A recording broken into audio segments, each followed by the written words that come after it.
My parents called me at 2 a.m. screaming, "Logan, your brother is in the hospital right now. Send $15,000 immediately or he'll be in agony all night and stuck with the full bill." I said calmly, "Call your perfect little princess."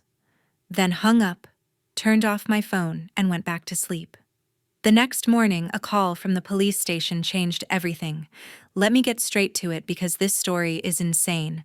I'm Logan Hayes, 32, a structural engineer living alone in Denver. I'm the eldest daughter, and for as long as I can remember, my family has treated me like their personal ATM. My parents raised me to believe the oldest has to sacrifice everything for the younger ones, especially for their precious only son. I've paid college tuition, bought cars, cleared credit card debt, you name it. I always caved, because that's what big sisters do. But that night at 2 a.m., something in me finally snapped. I refused. And what happened next destroyed my family in ways I never saw coming. If you've ever been the family bank that nobody respects, drop your story in the comments. I read every single one. Where are you watching from? Let me know your city. Now, let's get into what really happened. I'm 32 now, living alone in Denver for the past 8 years, and moving here was hands down the best decision I ever made. My younger brother Tanner Hayes is 26. My little sister Skylar Hayes is 23. Dad Steve retired early from the Nevada Highway Patrol with a decent pension. Mom Nancy has always been a stay-at-home mom. The second Tanner was born, my parents crowned him the undisputed emperor of the house, the only son, the golden child, the one who could do no wrong. Skylar came along and instantly became the perfect little princess, sweet, obedient, always rewarded with whatever she batted her eyelashes for. And me, from the moment I could understand words, I was told my job was to carry the family. "You're the oldest, Logan. You take care of your brother and sister." That's just how it is. When I was 22, fresh out of college with my engineering degree, I moved back to the house in North Las Vegas for a full year. I worked 3 jobs, day shifts on construction sites, nights bartending, weekends doing CAD freelancing, just so I could cover Tanner's tuition at UNLV. $28,000 in one lump sum wired straight from my savings. A year later, he dropped out because college wasn't his vibe. Mom hugged him and said boys would be boys. Dad took him to a Raiders game to cheer him up. Nobody ever mentioned the money again. 3 years after that, Skylar graduated high school. Mom called me at work crying happy tears, telling me my baby sister deserved something special. 2 weeks later, I co-signed for a white Jeep Wrangler Rubicon. 48-month loan, $480 a month taken straight out of my paycheck. Skylar sent me a thank you text with heart emojis, and then posted pictures of the Jeep on Instagram with the caption, "Big Sis Goals." I still have the screenshot. Last year, Mom woke me up at 3 in the morning hysterical because the credit cards were maxed out. $9,000 on gaming setups for Tanner and designer clothes for Skylar's content creation. I transferred the money before I even got out of bed. She promised it was the last time. It wasn't. Every time I tried to say no, the script was the same.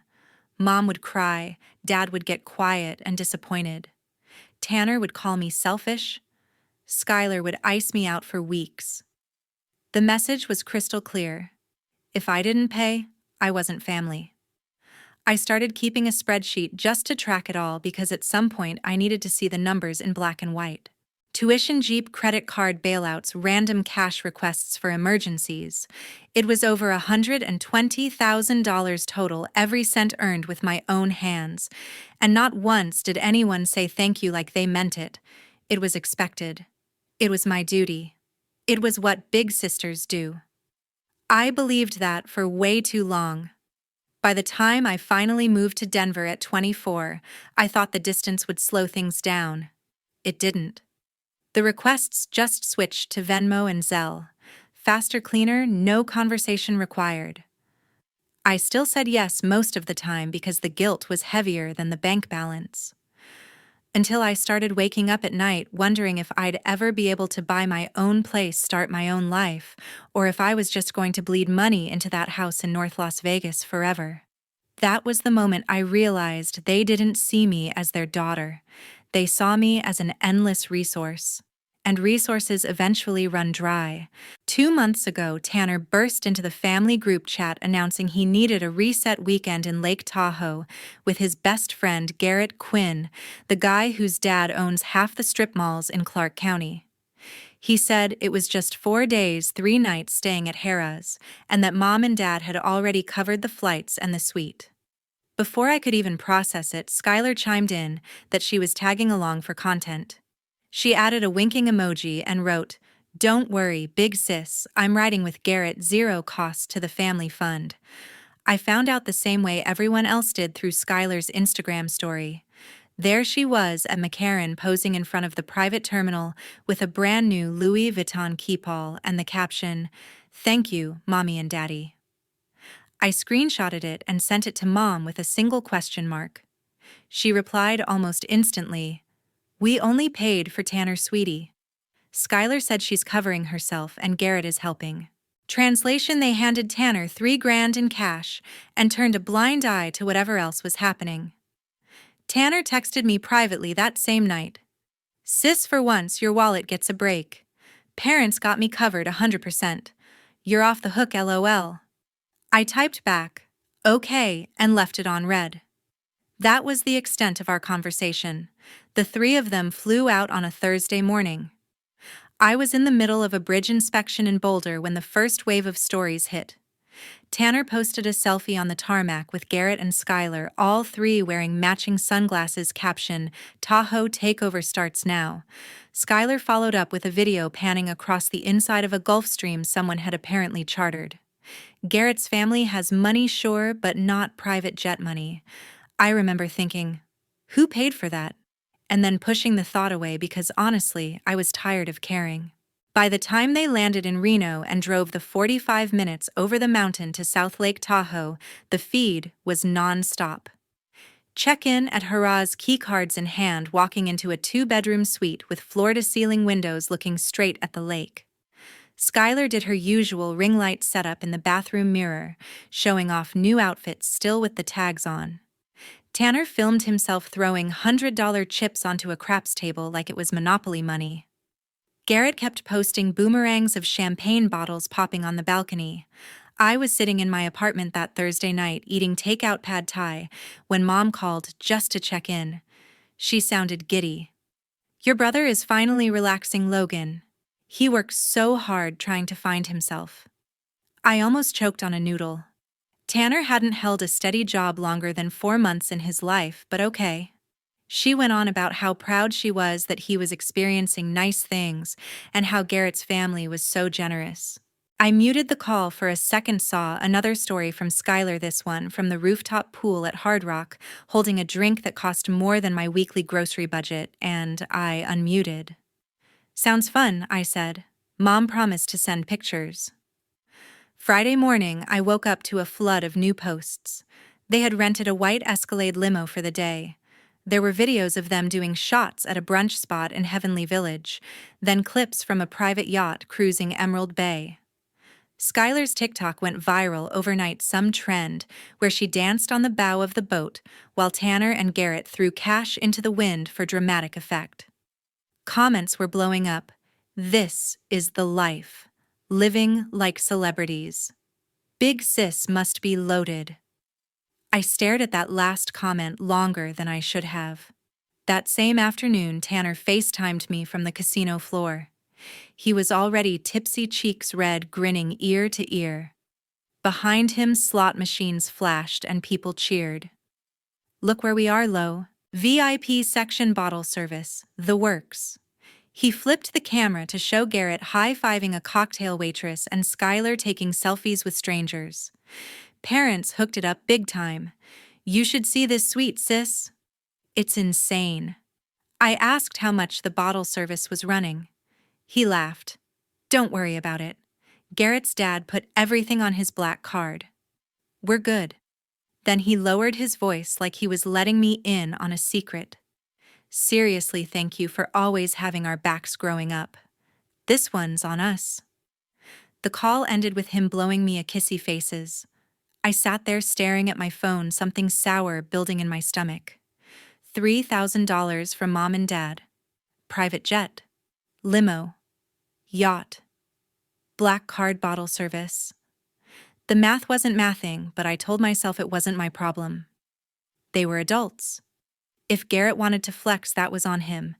If mom and dad wanted to spoil Tanner one more time, that was their retirement money, not mine. So I turned off notifications, went to the gym, and tried to pretend I didn't care. By Saturday evening, the posts had escalated again. Private poker room, stacks of chips taller than their drinks. Skylar wearing a diamond necklace I'd never seen before. Caption: little gifts from Big Bro's lucky streak. Tanner filming himself sliding a stack of black chips across a blackjack table while the dealer counted them out loud. Garrett screaming, "We own this town," in the background. I refreshed one last time before bed and saw Skylar had posted a mirror selfie in the suite bathroom wearing a silk robe that definitely wasn't packed in the Louis Vuitton. The caption read, "When your family believes in you." I locked my phone, set it face down, and told myself whatever happened next was not my responsibility. I had no idea how wrong I was. From the moment they touched down, their social media turned into a full-blown billionaire fantasy reel. Thursday night, they walked into the 2-bedroom suite at Harrah's like they owned the place.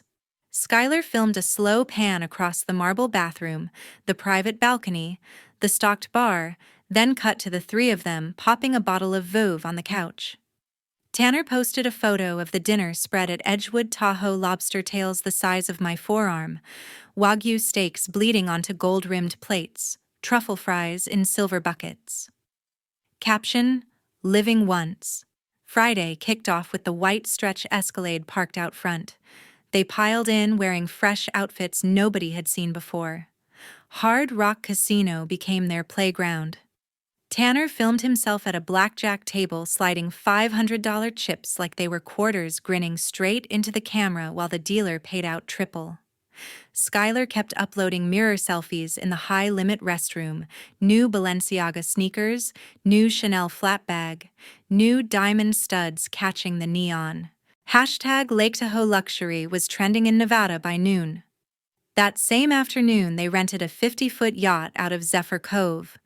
Drone shots showed the boat cutting across the emerald water, Garrett shirtless at the helm, Tanner spraying champagne over the bow, while Skylar danced on the sun pad in a barely there bikini. One clip got 2 million views in 6 hours. Comments poured in goals-rich best friend energy, who's bankrolling this. I read every single one. By nightfall, they were deep in the Hard Rock high roller room. Garrett posted a photo of the velvet-roped table, 8 bottles of Dom Perignon in ice buckets, sparklers shooting out the top, the three of them surrounded by cocktail servers in sequins. He tagged both my siblings and added the caption, "Family that plays together stays together." My stomach twisted. Mom only gave them $3,000. Everything else on that table cost more than most people make in a month. I kept refreshing like an addict. Another story, Tanner holding a stack of purple $500 chips, kissing them for the camera. Another Skylar trying on a Cartier love bracelet in the hotel boutique, asking her followers rose gold or yellow. The price tag flashed on screen, $42,000. She added a poll. 89% voted rose gold. Saturday morning, they were still going. Brunch at the rooftop pool turned into day drinking. A private cabana towers of seafood, bottomless mimosas. Skylar went live for 20 minutes showing off the view, panning to Tanner and Garrett, throwing cash into the water for the drone to catch. Someone in the comments asked where the money was coming from. Tanner read it out loud, laughed, and said, "Don't worry about it. We're blessed." I sat at my desk pretending to work while my phone burned a hole in my hand. Every notification felt like a slap. I knew my parents' bank account better than they did. $3,000 doesn't buy private yachts and $40,000 bracelets. Garrett came from money, but even his dad drew lines. Something was seriously off, and the more I watched, the more I felt the old familiar dread crawling up my spine. Saturday afternoon, the posts slowed down for a couple of hours. I thought maybe they'd finally crashed. Then the flood started again. Private poker room this time. Felt table professional dealer stacks so high they needed trays. Tanner filmed himself pushing 50,000 in chips to the center, calm as anything. Garrett whooped when he won the hand. Skylar sat on Tanner's lap, wearing the rose gold Cartier, filming straight down at the mountain of chips caption "Big Brother's on fire tonight." I did the math in my head. The buy-in for that room started at 25,000 per seat. 3 seats, plus the yacht, the bottles, the jewelry. We were easily north of 200 grand in less than 48 hours. My phone buzzed with a text from Mom, a selfie of her and Dad at home, smiling at the TV caption. So proud of our kids living their best life, she added a string of heart emojis. I stared at that message until the screen went black. I knew my parents didn't have that kind of money lying around. Their retirement was comfortable, not Kardashian level. Which could only mean one thing: somebody was running up debt they had no way to pay. And every single time that had happened before, the phone call always came to me. I muted the group chat, closed every app, and told myself whatever mess they were making this time, I wasn't cleaning it up. I had no idea how fast that promise was about to be tested. At exactly 2:17 a.m. on Saturday, my phone lit up like a fire alarm. Mom's name flashed again and again. I knew the second I saw it that the Lake Tahoe fantasy had detonated. I answered on the 5th call. "Logan?" "Oh God, Logan." Mom was hyperventilating between sobs. "Tanner's in the emergency room. They beat him. Security at Hard Rock broke his ribs." He's screaming in pain. Dad ripped the phone from her hand. His voice cracked with pure panic. "Your brother lost control at the tables. Casino security took him down hard. 3 cracked ribs, possible punctured lung. He's at Barton Memorial in South Lake Tahoe right now. They're holding his Nevada driver's license because he signed markers for 5 grand he can't cover. The hospital is refusing the good pain meds until someone pays cash up front. He's begging for you, Logan. He's literally begging." Mom grabbed the phone back, wailing. "I maxed out every Zelle limit I have. I can't send another cent until morning. Wire it. Venmo. It Apple Pay?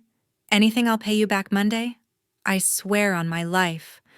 I sat up in the dark, the room completely silent except for their hysteria on the speaker. My pulse was racing, but my voice came out flat and steady. "Why can't you two pay dead air?" Then Mom broke into fresh sobs. "We're completely broke, baby. We gave him everything we had for the trip and more. We thought he was just having fun. You've always been the strong one." I cut her off with 6 words I had never said before. "Call your perfect little princess then." I ended the call, yanked the charger cord out of the wall so hard the plug scraped the paint, powered the phone all the way down, and lay back against the pillow. My heart was still hammering, but something inside me had gone perfectly still. No guilt, no second guessing, no tears. Just a cold, clean break. I rolled over and slept harder than I had in years. I woke up at 8:30 to sunlight pouring across the hardwood. For a moment, I forgot everything. Then I remembered and felt light. Lighter than I'd felt since I was a kid. I left the phone dead on the floor. I made French press coffee, took a 40-minute shower, did laundry, watered the plants on my balcony, ate yogurt with granola while reading a book. Normal Saturday things. I didn't plug the phone in until almost 10. The second it booted, chaos exploded. 61 missed calls, 147 text messages, voicemails stacked 3 screens deep.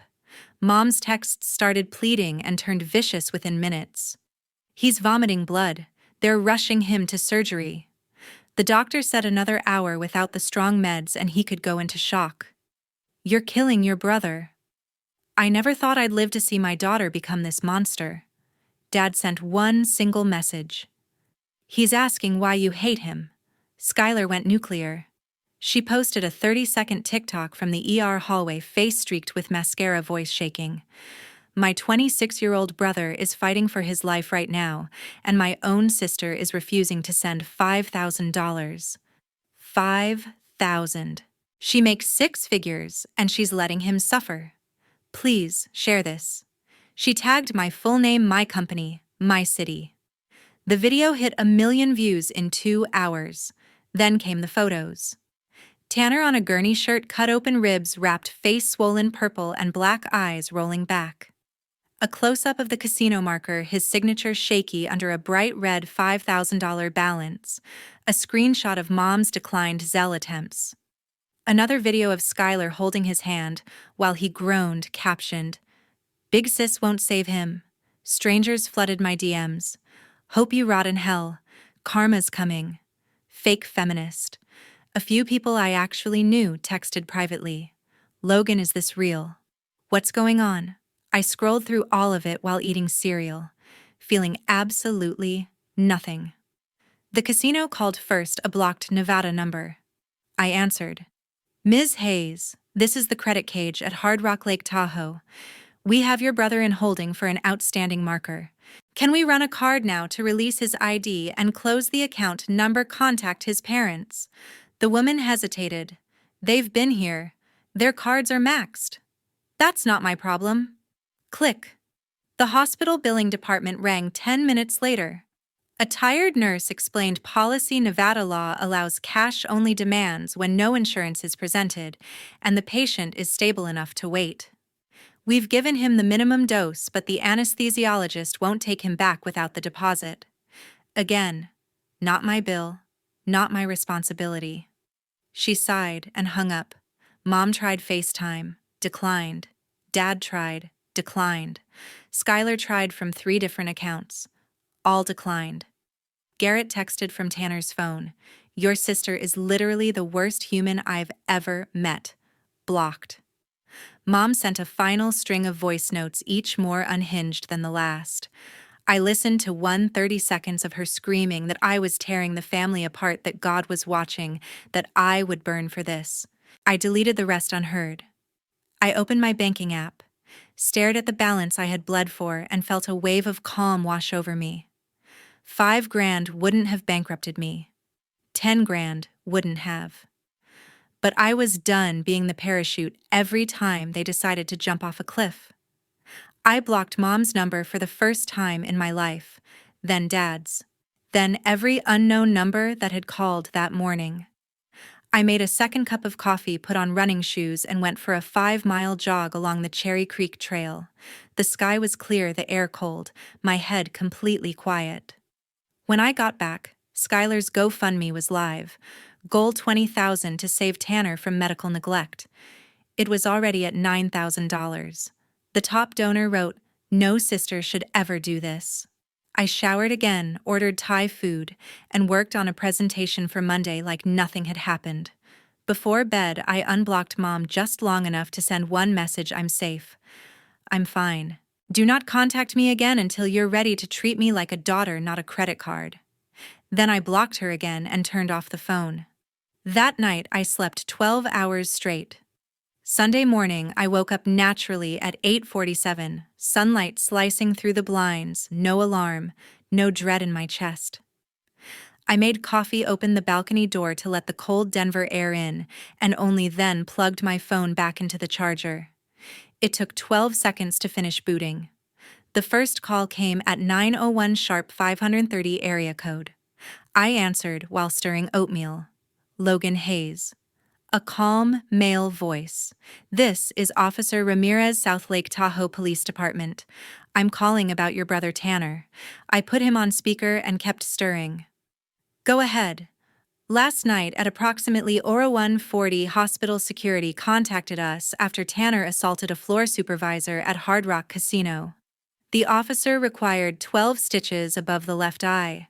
During booking, we discovered Mr. Hayes used a counterfeit Colorado driver's license to establish a $50,000 credit line. He's currently in custody, facing felony assault, felony fraud, and possible identity theft charges. Bail has been set at $8,000 cash only. Barton Memorial is also holding a separate $6,000 surgical deposit before they'll complete the rib repair. I tasted the oatmeal. Needed salt. And you're calling me because you're listed as primary emergency contact and co-guarantor on the casino paperwork.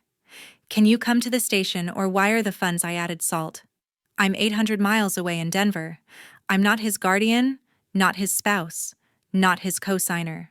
His legal parents are Steve and Nancy Hayes in North Las Vegas. Direct all communication to them. Officer Ramirez typed something. We've spoken to the parents. They're present but unable to produce the required amount. Tanner specifically requested we keep trying you. Then Tanner lied to you. I'm not paying a dime. Have a nice day. I hung up, poured the oatmeal into a bowl, and ate on the balcony watching runners on the trail below. The texts hadn't stopped since I'd gone dark. Mom had sent 312 messages overnight. I scrolled slowly. Photos Tanner handcuffed to a hospital bed, face unrecognizable, chest wrapped in blood-stained gauze. More photos, the fake ID with my old address photoshopped onto it. Voice notes, Mom screaming, "They're treating him like an animal," Dad's single text. "He's looking at prison, Logan. Real prison." Skylar had escalated to nuclear. She was live on both Instagram and TikTok from the police station parking lot, hair in a messy bun, fake tears streaming. Update: my brother is now under arrest because my sister still refuses to help. The police won't release him without $14,000. He used a fake ID because he was desperate. This is what happens when family abandons you. She zoomed in on the station sign, then on her own trembling lip. 1.2 million viewers and climbing. The chat was a bloodbath. People were doxing my work email, my LinkedIn, even my apartment complex. Garrett DM'd me from 3 different accounts. "You're actually evil. Hope you can live with yourself. Karma's real." I blocked every single one. The hospital social worker called next. Soft voice practiced empathy. "Ms. Hayes, we're required by Nevada revised statutes to collect payment before non-life-saving procedures. The orthopedic team can't plate the ribs until the deposit clears. Your parents are in the lobby trying to negotiate, but their credit is frozen." I wiped oatmeal from the counter. "I'm sorry they're having a hard day. That's between you and them." She hesitated. "Your brother is asking for you by name. He asks for a lot of things." Click. Mom tried FaceTime from inside the police station bathroom. I let it ring out. Dad tried from the lobby. Ring out. Skylar tried from Tanner's hospital phone. Ring out. Then Mom sent the longest voice note I'd ever received, 2 minutes and 14 seconds of pure breakdown. I played it on speaker while washing dishes. "He used your old address because he said you'd always bailed him out before. The detective told us this could be 5 to 10 years if he's convicted. They have him in an orange jumpsuit, Logan. My baby boy in an orange jumpsuit. We're sitting in a room that smells like vomit while strangers online send us money because his own sister won't lift a finger." I wish I'd never had daughters. I deleted it, rinsed the bowl, and started a load of laundry. By 11:00, the casino called back a manager this time. "We can reduce the marker to $3,000 if paid today, and sign a promissory note for the rest." Not my marker. Not my signature. Not my problem. The bail bondsman called 5 minutes later. 10% non-refundable, $800 cash. We can have him out in 2 hours. Call his parents. They're here. 0 collateral. I hung up.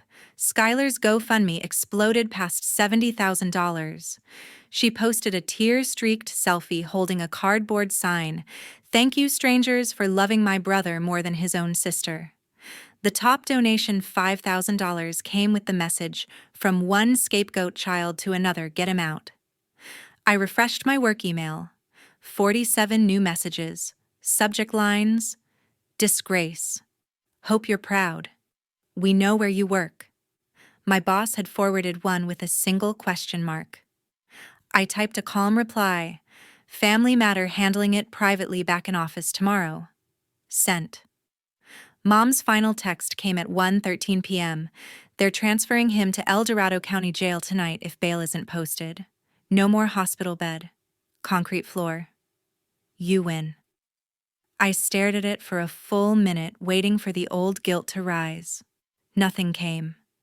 Just quiet. I blocked the number, permanently opened my laptop, and spent the rest of the day finishing the bridge presentation that would probably make me the youngest senior engineer in the firm. At 6:00 p.m., I cooked salmon, streamed a movie, and went to bed with every notification silenced. For the first time in 32 years, nobody on earth expected a single dollar from me. That same Sunday afternoon, my phone rang from an unknown Nevada number. I almost let it go to voicemail, but something told me to answer. Logan Dad's voice was raw, like he'd been chain-smoking since dawn. He was calling from Reno Tahoe International Gate C7, waiting for the last flight back to Vegas. He didn't waste time on greetings. Tanner's been gambling for 3 years straight. He started coughing hard. Not just weekends. Every week. Online at first, then driving to every casino within 200 miles. He's into bookies, loan apps, casino credit lines. 92,000 total. We found out too late. I stood at my kitchen sink, rinsing a glass, listening. First time he came clean was 18 months ago, owed 30 grand. Your mom and I took out a reverse mortgage on the house in North Las Vegas to cover it. Told ourselves it was a one-time thing. He swore he'd stop. Another cough. I could hear airport announcements in the background. 4 months ago, it happened again. 55,000 this time. We refinanced again, maxed everything. Bank sent the final foreclosure warning last week. 60 days and the house is gone if we don't pay it all.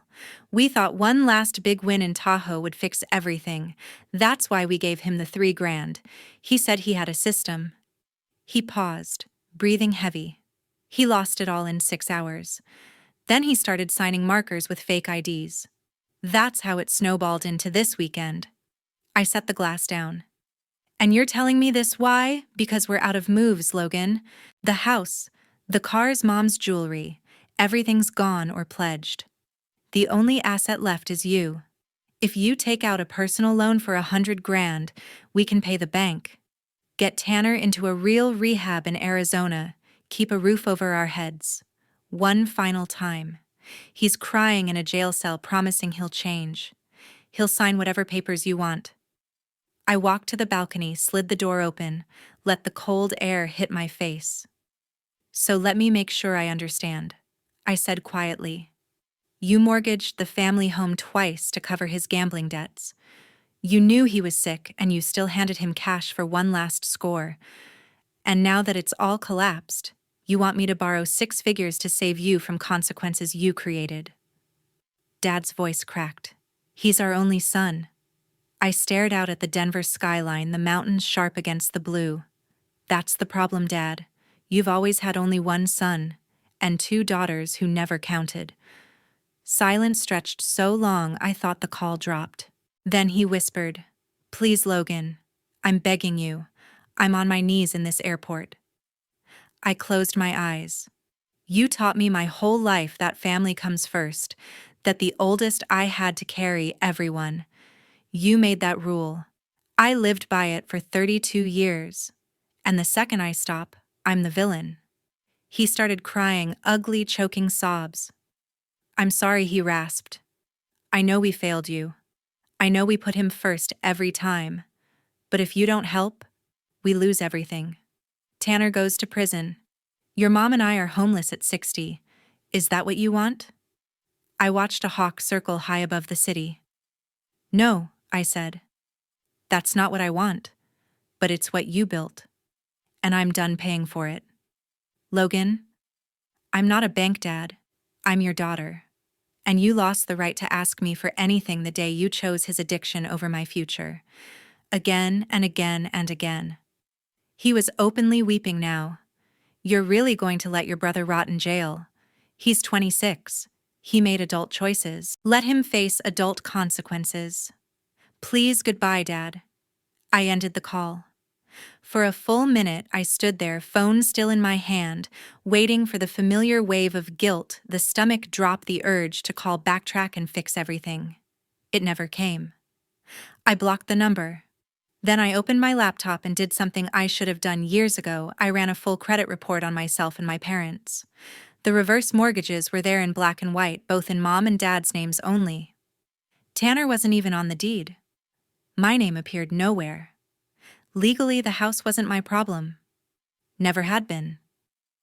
I closed the laptop, poured a glass of wine, though it was only 3 p.m, and sat on the couch. The silence in my apartment felt brand new. No more vibrating phone, no more frantic texts, no more weight on my chest. Just me, my space, my life. I thought about the little girl who used to hide report cards in her backpack because straight A's still weren't as important as Tanner's soccer practice. The teenager who worked 3 jobs so her brother could chase dreams he'd abandon in a week. The woman who delayed buying a home, starting a family, taking vacations because every extra dollar had to go south on I-15 to keep the golden child afloat. All of it ended with one phone call. I didn't feel triumph. I didn't feel revenge. I felt free. That was the last time I ever spoke to my father. The harassment lasted exactly 7 days. Texts from burner numbers, emails from fake addresses. Handwritten letters slipped under my apartment door. Aunt Linda called from Florida crying that Mom had a nervous breakdown and it was my fault. Cousin Marcus FaceTimed me from Mom's phone, holding the camera so I could see her curled on the couch, clutching one of my old baby photos. Skylar posted daily updates on TikTok day 4 without a home because my sister won't help. The GoFundMe closed at $112,000, every dollar donated by strangers who believed I was the monster. On Wednesday morning, the Clark County Recorder's Office posted the notice the 2-story house on Coral Shale Street in North Las Vegas was officially foreclosed and padlocked. A neighbor sent me a photo of the yellow eviction sticker on the front door. Mom and Dad had 30 minutes to remove what they could carry.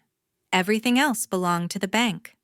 That same afternoon, Tanner appeared before a Nevada district judge via video link from El Dorado County Jail. The prosecutor offered a plea felony fraud reduced to misdemeanor, plus mandatory 90-day inpatient gambling treatment at a state-funded facility outside Reno. He took it. By Friday, he was on a prison bus in wrist restraints headed north. Skylar's brand deals evaporated overnight. Fashion Nova, Pretty Little Thing, and 3 teeth whitening companies all dropped her within 48 hours. Reddit threads dissected every sponsored post she'd ever made, calling her the girl who cried wolf for Cartier bracelets. Her follower count dropped by 500,000 in 4 days. She went live one last time from a cheap motel on Boulder Highway Mascara, running begging followers not to unsubscribe. The chat filled with laughing emojis. I watched none of it directly. I had already changed my old number, ported to a Google Voice graveyard, and got a new one that only 8 people on Earth possessed. I blocked every account that had ever belonged to a blood relative, then made my Instagram private and scrubbed every tagged photo. On Sunday night, I signed a lease on a new loft in the Rhino Arts District 20 minutes across Denver from my old place. The movers came Monday at dawn. By noon, I was gone, no forwarding address left behind. The silence that followed was breathtaking. No more 3 a.m. panic calls. No more Venmo requests disguised as emergencies. No more guilt trips dressed up as love. My inbox stayed empty except for work and actual friends. My phone battery lasted 2 full days. I walked to the new corner coffee shop every morning and ordered the same oat milk latte without anyone asking me to spot them $10 for gas. I hiked alone on weekends and didn't have to explain why I couldn't send plane tickets. I cooked dinner without the background hum of dread that someone was about to lose everything and blame me for not catching them. One evening, I sat on my new balcony watching the sun drop behind the Front Range and realized I hadn't felt my shoulders tense once in 6 days. I opened a bottle of wine I'd been saving for a celebration that never came, poured a glass, and let myself cry, not from sadness, but from pure, dizzy relief. Cutting them off wasn't cruelty. It was oxygen. I finally understood that love doesn't require self-destruction, that boundaries aren't betrayal, that choosing myself wasn't punishment I was inflicting on them. It was the consequence they had earned, one unpaid bill, one excused lie, one mortgaged future at a time. I still checked the county inmate search once out of muscle memory more than anything. Tanner's status read, Transferred State Rehabilitation Program. I closed the tab and never looked again. Skylar's last public post was a blurry photo of a U-Haul truck with the caption, "Starting over with nothing thanks to blood." It got 3,000 likes, and then her account went dark. Mom tried one final time. A letter forwarded from my old address postmarked Henderson. Inside was a single Polaroid of me at 6 years old, gap-toothed and smiling in a backyard pool, with the words, "We're sorry," scrawled on the white border in her handwriting. I looked at the picture for a long time, then dropped it into the recycling bin with the junk mail. I didn't hate them. Hate takes energy. I had simply run out of anything left to give. I turned 33 that fall. I bought myself a cake, invited 3 coworkers who had become real friends, and we ate it on the new balcony under string lights. Nobody asked me to pay for anything. Nobody cried. Nobody posted about it online looking for pity. Just laughter, red velvet crumbs, and a sky full of stars that finally felt like they belonged to me. I slept with the windows open and woke up to birds instead of guilt. For the first time in my entire life, the only person I had to carry was my own, and it was the lightest I had ever felt.